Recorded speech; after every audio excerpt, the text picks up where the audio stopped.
എല്ലാവർക്കും വിനീത നമസ്കാരം. ശ്രീമദ് ഭാഗവതം ദശമസ്കന്ധം അധ്യായം 79 ശ്ലോകം 22 മുതല് 33 വരെ 12 ശ്ലോകങ്ങൾ നമുക്ക് നോക്കാം. ബലരാമസ്വാമി തീർത്ഥയാത്ര പ്രഭാസത്തില് എത്തിച്ചേർന്നിരിക്കുന്നു. അവിടെ വെച്ചിട്ടാണ് കൗരവരും പാണ്ഡവരും തമ്മിലുള്ള യുദ്ധത്തില് അനേകം രാജാക്കന്മാര് മരിച്ചു എന്നൊക്കെയുള്ള വിവരം അറിയുന്നു. ഓം നമോ ഭഗവതേ വാസുദേവായ കൃഷ്ണായ വാസുദേവായ ഹരയേ പരമാത്മനെ പ്രണതക്ലേശനാശായ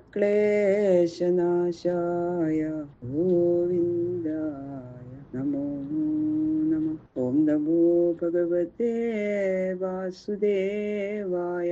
ഓം നമോ ഭഗവതേ വാസുദേവായ. ശ്ലോകം 22. ശ്രുത്വാ ദ്വിജൈ കഥ്യമാനം കുരു പാണ്ഡവ സംയുഗേ സർവരാജന്യനിധനം ഭാരം മേനേ കൃതം ഭുവ. പ്രഭാസത്തിൽ ചെന്നപ്പോ പാണ്ഡവന്മാരും കുരുക്കളും തമ്മിൽ യുദ്ധമുണ്ടായി എന്നും അതിലെ പ്രജാദ്രോഹികളായ രാജാക്കന്മാര് അനേകം രണ്ട് കക്ഷികളിലും കൂടി മരിച്ചു എന്നും ബ്രാഹ്മണര് പറയണത് ബലരാമസ്വാമി കേട്ടു. അപ്പോ ഈ ഭൂമിയുടെ ഭാരം മിക്കതും ശ്രീകൃഷ്ണൻ നശിപ്പിച്ചു എന്ന് മനസ്സിൽ കരുതി അദ്ദേഹം. സ ഭീമദുര്യോധനയോ ഗദാഭ്യാം യുദ്ധ്യതോർമൃധേ വാരയിഷ്യൻ വിനശനം ജഗാമ യദുനന്ദന.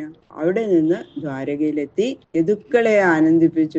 എല്ലാവർക്കും സന്തോഷമായി. ഭഗവാൻ മടങ്ങി വന്നപ്പോ എല്ലാവരും വളരെ സന്തോഷമായിട്ട് ബലരാമസ്വാമി സ്വീകരിച്ചു. അപ്പോഴാണ് അറിഞ്ഞത് ഭീമനും ദുര്യോധനും തമ്മില് ഗദായുദ്ധം തുടങ്ങിയിരിക്കണു. അത് അദ്ദേഹത്തിന് വളരെ വിഷമായി അത് കേട്ടപ്പോ. രണ്ടുപേരെയും ഒന്ന് സമാധാനിപ്പിക്കണം, യുദ്ധം കൂടാതെ കഴിക്കണം എന്നുള്ള ആഗ്രഹത്തോടു കൂടിയിട്ട് ആ കുരുക്ഷേത്രത്തിലേക്ക് പ്രവേശിച്ചു ഭഗവാൻ. യുധിഷ്ഠിരസ്തുതം ദൃഷ്ട്വാ യമൗ കൃഷ്ണാർജുനാവപി അഭിവാദ്യാഭവൻ തൂഷ്ണീം കിം വിവക്ഷു ഇഹാഗത. ധർമ്മോത്തരരും കൃഷ്ണനും അർജുനനും നകുല സഹദേവന്മാരും എല്ലാവരും ബലരാമനെ കണ്ട ഉടനെ വേഗം എഴുന്നേറ്റ് സമീപത്ത് ചെന്ന് നമസ്കരിച്ചു. നമസ്കാരമൊക്കെ ചെയ്ത് വന്ദിച്ച് എന്താണാവോ ഇപ്പൊ ഇവിടെ വന്നിരിക്കണേ, അവർക്ക് ഭയായി. എന്തു പറയാനാണാവോ ഇപ്പൊ ബലരാമസ്വാമി ഇവിടെ എഴുന്നള്ളിയിരിക്കണത് എന്ന് ഒന്നും പറയാതെ അവർ അദ്ദേഹത്തിന്റെ അടുത്ത് ചെന്ന് ഇങ്ങനെ നിന്നു വന്ദിച്ചുകൊണ്ട്. ഗദാപാണി ഉഭൗ ദൃഷ്ട്വാ സംരബ്ധൗ വിജയൈഷിണൗ മണ്ഡലാനി വിചിത്രാണി ചരന്തൗ ഇതമബ്രവീത്. ഗദകള് കൈകളിൽ പിടിച്ചും അധികം ക്രോധിച്ചും അന്യോന്യം ജയിക്കാനായി വളരെ പരിശ്രമിച്ചും ബഹുവിധ മണ്ഡലഗതി വിശേഷങ്ങൾ ചെയ്തും കൊണ്ട് യുദ്ധം ചെയ്യുന്ന രണ്ടുപേരെയും കണ്ടിട്ട് ബലരാമൻ അവരോട് പറഞ്ഞു, യുവാം തുല്യബലൗ വീരൗ ഹേ രാജൻ ഹേ വൃകോദര ഏകം പ്രാണാധികം മന്യേ ഉദൈകം ശിക്ഷയാധികം. പറഞ്ഞു, ഹേ രാജാവേ, ഹേ ഭീമ, നിങ്ങൾ രണ്ടുപേരും തുല്യ ബലമുള്ള വീരന്മാരാണ്. എങ്കിലും ഒരാൾക്ക് ശക്തി കുറച്ച് കൂടുന്നും മറ്റേ ആൾക്ക് അഭ്യാസം അധികമുണ്ടെന്നും അങ്ങനെയാണ് ഞാൻ കരുതണത് എന്ന് ഞാൻ മനസ്സിലാക്കുന്നു. അപ്പൊ ഒരാൾക്ക് ബലം അധികമുണ്ട്, മറ്റാൾക്ക് ശിക്ഷാ സാമർഥ്യം കൂടുതലുണ്ട്. അതുകൊണ്ട് അപ്പൊ നിങ്ങൾ രണ്ടുപേരും ഒരേപോലെ തുല്യ ബലമുള്ളവരാണ്. തസ്മാത് ഏകതരസ്യേഹ യുവയോ സമവീര്യയോ ന ലക്ഷ്യതേ ജയോന്യോ വാ വിരമത്വഫലോരണ. അതുകൊണ്ട് തുല്യ ബലവാന്മാരായ നിങ്ങൾ രണ്ടുപേരിൽ ഒരാൾക്ക് ജയമോ മറ്റൊരാൾക്ക് തോൽവിയോ ഉണ്ടാവാൻ സാധ്യതയില്ല. അതുകൊണ്ട് നിഷ്ഫലമായ ഈ യുദ്ധം നിങ്ങൾ മതിയാക്കും. നിങ്ങൾ രണ്ടുപേരും തുല്യ ബലമുള്ളവരാണ്. പിന്നെ എങ്ങനെ ഒരാള് ജയിക്കുക ഒരാള് തോൽക്കുക? അങ്ങനെ ഉണ്ടാവില്ല. നിർത്തൂ യുദ്ധം എന്ന് പറഞ്ഞു. തദ്വാക്യം ജഗർഹതു ബദ്ധവൈരോ നൃപാർത്ഥവൽ അനുസ്മരന്താവന്യോന്യം ദുരുകൃതം ദുഷ്കൃതാനിച. ശ്രീ ശിവബ്രഹ്മർഷി പറയണു, ഹേ രാജാവേ, അവര് രണ്ടുപേരും ബലരാമസ്വാമി ചെയ്ത സാരോപദേശവാക്യൊന്നും സ്വീകരിച്ചില്ല. എന്തുകൊണ്ടെന്നാൽ അവര് ഇതിനു മുമ്പ് തമ്മിൽ പറഞ്ഞ ദുർവാക്യങ്ങള് അങ്ങോട്ടും ഇങ്ങോട്ടും അതിഭയങ്കരമായ കഠോരമായ ആക്ഷേപവാക്കുകളാണ് അങ്ങോട്ടും ഇങ്ങോട്ടും പറഞ്ഞിരിക്കുന്നത്. അത്ര ശത്രുക്കളാണ് അവര്. അതുപോലെ പെരുമാറിയിട്ടുണ്ട്. അപ്പൊ അത് അവരുടെ ഹൃദയത്തിൽ നിന്ന് വൈരം കൂടുക എന്നുള്ളതല്ലാണ്ട് അതിങ്ങനെ കൂടിക്കൂടി വന്നു. അപ്പൊ ഇതൊന്നും ആര് പറഞ്ഞതും ആ സമയത്ത് അവര് കേൾക്കില്ല. ബലരാമസ്വാമിയുടെ സാരോപദേശമൊന്നും അവരുടെ ഹൃദയത്തിൽ കയറിയില്ല. അത്രയും വൈരാണ് അവർക്ക് തമ്മിലുള്ളത്.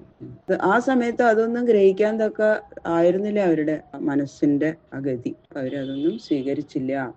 ദിഷ്ടം തദനു മന്വാനോ രാമോ ദ്വാരവതീം യയൗ ഉഗ്രസേനാദിവിപ്രീതൈ ജ്ഞാതിഭി സമുപാഗത. തന്റെ ഹിതോപദേശത്തെ അവര് സ്വീകരിച്ചില്ല എന്ന് പറഞ്ഞപ്പോ അതറിഞ്ഞപ്പോ അവരുടെ കാലദോഷം നശിക്കാനാണ് യോഗച്ച പിന്നെ അത് കേൾക്കാൻ തോന്നില്ലല്ലോ. വേഗം ഉപദേശമൊക്കെ നിർത്തി ബലരാമസ്വാമി ദ്വാരകയിലേക്ക് തന്നെ തിരിച്ചുപോയി. എല്ലാവർക്കും, മുത്തശ്ശനും അച്ഛനും എല്ലാവർക്കും സന്തോഷമായി ബലരാമൻ തിരിച്ചു വന്ന് കണ്ടപ്പോ. അങ്ങനെ തന്റെ സന്ദർശനത്താൽ സന്തുഷ്ടരായ ആ ഉഗ്രസേനാദി ബന്ധുജനങ്ങളോടുകൂടി ആ ദ്വാരകയില് അങ്ങനെ താമസിച്ചു. പിന്നെ തം പുനൈർനൈമിഷം പ്രാപ്തം ഋഷയോ അയാജയന്മുദ ക്രത്വംഗം ക്രതുഭിഃ സർവൈ നിവൃത്താഖില വിഗ്രഹം. അപ്പൊ നൈമിഷാരണ്യത്തിൽ തന്നെ പിന്നെയും ചെന്നു. ഋഷിമാര് പറഞ്ഞിട്ടാണല്ലോ തീർത്ഥയാത്രയ്ക്ക് പോയത്. വീണ്ടും അവിടെ ഋഷിമാരുടെ അടുത്തേക്ക് ചെന്നു. യജ്ഞഫലങ്ങൾ നൽകുന്നവനും യജ്ഞമാകുന്ന സ്വരൂപത്തോടു കൂടിയവനുമായ ബലരാമന് യാഗാദി കർമ്മങ്ങൾ കൊണ്ട് യാതൊരു ഫലമൊന്നുമില്ല. അതൊന്നും ചെയ്യേണ്ട ആവശ്യമില്ല ശരിക്കും. എങ്കിലും ലോകാനുഗ്രഹത്തിനു വേണ്ടി തീർത്ഥസ്നാനാദികൾ ചെയ്ത് യുദ്ധനിമിത്തം സംഭവിച്ചതോ സംഭവിക്കാവുന്നതോ ആയ സകല പാപങ്ങളെയും നശിപ്പിച്ച് ആ നൈമിഷം എന്ന മഹാസ്ഥലത്തില് അദ്ദേഹം വന്നു ചേർന്നു. പരിശുദ്ധ അന്ധക്കരണനായി മടങ്ങി വന്നിരിക്കുന്ന ബലരാമനെ ഋഷികള് രാജാക്കന്മാർക്ക് ഉചിതങ്ങളായ സകല യാഗങ്ങൾ കൊണ്ടും സന്തോഷപൂർവ്വം യജിപ്പിച്ചു. അപ്പൊ അവര് അദ്ദേഹത്തിനെ കൊണ്ട് യാഗങ്ങൾ ചെയ്യിപ്പിച്ചു ഋഷിമാര്. അവർക്കും തീർത്ഥയാത്രയൊക്കെ കഴിഞ്ഞ് അദ്ദേഹത്തിന്റെ അന്ധകരണം വളരെ പരിശുദ്ധമായിരുന്നു. തേഭ്യോ വിശുദ്ധ വിജ്ഞാനം ഭഗവാൻ ബദരൽ വിഭു യേനൈവാത്മന്യതോ വിശ്വം ആത്മാനം വിശ്വകം വിദു. തന്റെ ആചാര്യസ്ഥാനം വഹിച്ച് തന്നെ യജിപ്പിച്ച ആ മഹാന്മാരായ ഋഷികൾക്ക് ഭഗവാൻ ബലരാമൻ വിശുദ്ധ ജ്ഞാനം ദാനം ചെയ്തു. ആ ജ്ഞാനത്താൽ അവര് താനാകുന്ന അധിഷ്ഠാനത്തിൽ ഈ വിശ്വം ഇരിക്കുന്നുവെന്നും ഈ വിശ്വത്തെ മുഴുവൻ വ്യാപിച്ചിരിക്കുന്ന സർവ സമഷ്ടി ചൈതന്യം താനാകുന്നുവെന്നും അറിഞ്ഞ് കൃതാർത്ഥരായി ഭവിച്ചു. അവർക്കെല്ലാവർക്കും ഭഗവാൻ ആ വിജ്ഞാനം കൊടുത്ത് അനുഗ്രഹിച്ചു. സ്വപത്ന്യാവഭൃതസ്നാദോ ജ്ഞാതിബന്ധു സുഹൃൽവൃത രേജേ സ്വജോത്സ്നയോ വേന്ദു സുവാസാഹ സുഷ്ഠലംകൃത. യാഗാവസാനത്തില് ആ പത്നിയോടുകൂടി നദിയിൽ ചെന്ന് ദീക്ഷാന്ത സ്നാനം കഴിച്ച് നല്ല വസ്ത്രം, അലങ്കാരം മുതലായവ ധരിച്ച് ജ്ഞാതി ബന്ധു സുഹൃത്തുക്കളാൽ ചുറ്റപ്പെട്ട ബലരാമൻ ചന്ദ്രികയാൽ ചന്ദ്രൻ എന്ന പോലെ ഏറ്റവും പ്രകാശിച്ചു. ഈ ദൃഗ്വിധാനി അസംഖ്യാനി ബലസ്യ ബലശാലിന അനന്തസ്യ അപ്രമേയസ്യ മായാമർത്യസ്യ സന്ധിഹി. അധികം ശക്തിയുള്ളവനും നാശരഹിതനും ആരാലും നിശ്ചയിക്കപ്പെടാൻ കഴിയാത്ത മഹിമയുള്ളവനും മായയാൽ ശരീരം ധരിച്ച ലോകത്തെ അനുഗ്രഹിക്കുന്നവനുമായ ബലരാമസ്വാമിയുടെ ഇപ്രകാരം മഹാത്മ്യസൂചകങ്ങളായ കർമ്മങ്ങൾ അനേകങ്ങൾ ഉണ്ട്.